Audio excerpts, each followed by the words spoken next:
फक्कड़ news. नमस्कार, मैं हूं राजाराम त्यागी और आप देख रहे हैं फक्कड़ न्यूज। हरियाणा में हो रहा है चुनाव। बसपा और इनेलो पार्टी गठबंधन के साथ हैं एक मंच पर। इस चुनावी मंच पर मौजूद है बसपा सुप्रीमो मायावती जी। अपने चुनावी भाषण में एक नेता ने उच्चारित किया हरिजन शब्द।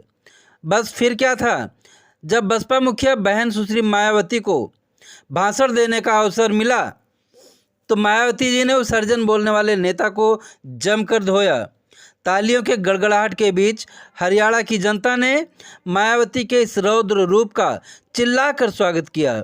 बसपा प्रमुख मायावती ने अपने उस समय का भी जिक्र किया जब वो दिल्ली में वकालत की पढ़ाई कर रही थीं और SC ST और जनरल के बीच वर्चस्व का संघर्ष आरंभ हो चुका था।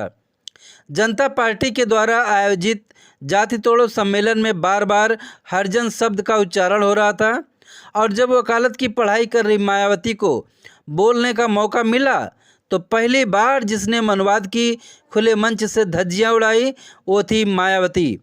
मायावती उस समय चूँकि नेता नहीं थी, इसलिए हम नेता नहीं कह रहे हैं, लेकिन जिस दलित बेटी बहुजन शेरनी ने 1977 में जातिवादी पार्टी के नेताओं से माफ़ी मंगवाई वो थी बहुजन शेरनी मायावती। आखिर क्या बताया मायावती ने, देखिए इस पूरी वीडियो को। और इससे अगर आपका जोश बढ़ता है तो खूब शेयर करें और अपने विचार कमेंट बॉक्स में ज़रूर लिखें। ऐसे और खबर पाने के लिए फक्कड़ न्यूज़ को सब्सक्राइब जरूर कर लें। देखिए पूरा वीडियो। हर व्यक्त करता हूं कि आप लोगों ने एक कमेरे वर्ग का और एक कमेरे वर्ग के कमाने वालों का, हरिजन का, कृषि खेती करने वाले का और मेहनत करने वाले लोगों का एक ऐसा गठबंधन बनाया है जो सबके ऊपर भारी पड़ रहा है और वह निश्चित रूप से हरियाणा प्रदेश के अंदर विजय की पताका फहराने का काम करेगा। और मैं भाई और इसका खास उदाहरण दिनांक 1 अगस्त 2024 को माननीय सुप्रीम कोर्ट का दिया गया निर्णय, जिसमें कोर्ट ने SC व ST के आरक्षण में, मैं इधर SC ST क्यों बोल रही हूँ, शेड्यूल कास्ट और शेड्यूल ट्राइब्स, क्योंकि संविधान में जो दलित वर्ग के लोग हैं तो संविधान में दलितों के लिए तो हरिजन लफ्ज का इस्तेमाल नहीं किया गया है, बल्कि अनुसूचित जाति व जनजाति लफ्ज का इस्तेमाल किया गया। मैं चाहूंगी इन लोगों के जो पूर्व स्टेट अध्यक्ष हैं तो मेरे ख्याल वो भारतीय संविधान को जरूर स्टडी करें, पढ़ें और ये देखें कि अनुसूचित दलितों के लिए क्या लफ्ज इस्तेमाल किया गया है। तो मुझे क्या लगता है, ये बाबा साहब के बारे में इनको जानकारी है, लेकिन ये भी जानकारी लेनी चाहिए कि SC ST के लिए क्या लफ्ज इस्तेमाल किया गया है। क्योंकि मुझे याद है सन 1977 में जब मैं वकालत की पढ़ाई कर रही थी, LLB फर्स्ट ईयर की स्टूडेंट थी, दिल्ली यूनिवर्सिटी से पढ़ रही थी। 1977 में जनता पार्टी की सरकार बनी और इन्होंने वोट क्या कह के लिया था कि हम स्वर्गीय श्री बाबू जगजीवन राम जी को देश का प्रधानमंत्री बनाएंगे, जिसको कांग्रेस ने नहीं बनाया। कांग्रेस ने भी नहीं बनाया जिनको, और जनता पार्टी ने भी नहीं बनाया 77 में।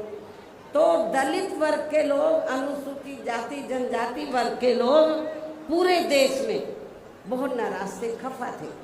तो उस समय उन्होंने दिल्ली में एक 3 दिन का जाति तोड़ो सम्मेलन रखा और उसमें ऑल इंडिया की तरफ से, तो यूथ की तरफ से, नौजवानों की तरफ से मुझे उन्होंने इनवाइट किया बोलने के लिए। और जब मैं उस सम्मेलन में बोलने के लिए गई तो वहाँ पर जितने भी जनता पार्टी के नेता थे तो वो बार बार हरिजन हरिजन इस्तेमाल कर रहे थे।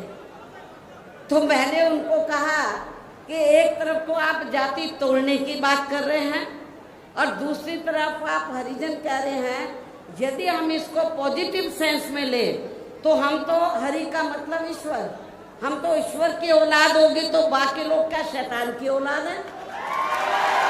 ये मैंने 1977 में जब मुझे उन्होंने ऑल इंडिया की तरफ से इनवाइट किया तो ये मैंने वहाँ पर बोला था। तो उधर ही जो जनता पार्टी के जो नेतागण लोग थे उन्होंने माफ़ी मांगी और कहा कि मैंने बोला कि आपको सरकार संविधान से चलती है और संविधान के हिसाब से आप लोगों को जो वीकर सेक्शन के लोग हैं तो उनको अनुसूचित जाति, जनजाति और अन्य पिछड़ा वर्ग बोलना चाहिए, तो ये ज़्यादा बेहतर होगा। उनको रियलाइज करना पड़ा और ये कहना पड़ा कि बहन जी जो बोल रही है वो सही बोल रही है। तो मैं आपको ये बताना चाह रही थी, माननीय सुप्रीम कोर्ट ने भी 1 अगस्त 2024 को इसी वर्ष माननीय सुप्रीम कोर्ट का दिया गया निर्णय है रिजर्वेशन को लेकर, जिसमें माननीय सुप्रीम कोर्ट ने तो उन्होंने हरिजन नहीं बोला, ये जजमेंट आप उठा के देख लो, तो उन्होंने SC व ST के आरक्षण में वर्गीकरण व क्रीमी लेयर आदि को लागू करने की बात कही, जो नहीं होना चाहिए था। SC ST को जो रिजर्वेशन मिला है परम पूज्य बाबा साहब डॉक्टर अंबेडकर के अथक प्रयासों से, उस रिजर्वेशन में अभी तक उसमें कोई अलग से रिजर्वेशन नहीं था जो बाबा साहब ने व्यवस्था की थी।